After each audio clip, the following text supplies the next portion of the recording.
Hello guys, this is Gigi. And for today, samahan nyo kami ni AC na maglaro dito sa Festival Mall. May dapat? Ako sa ticket. May dapat?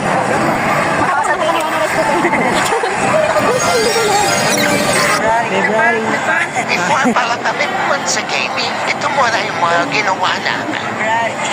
Katatapos lang namin kumain dyan. At kita niya naman, upload ko rin na kasama ko. Kaya yan, nabatukan tuloy. Then after that, kulitan moments, punta naman kami dito sa games. And sabi ko sa kanya, ako muna maglaro. Konti nga yung nakuha ko dyan ang ticket. Kaya sabi ko kay Easy, siya naman, baka siya swerte.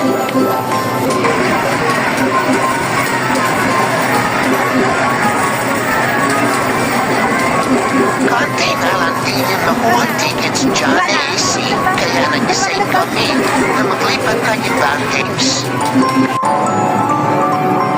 At first, isa-isa lang muna yung tokens na inukulog niya. At isa-isa lang muna yung bola at binabagsak niya.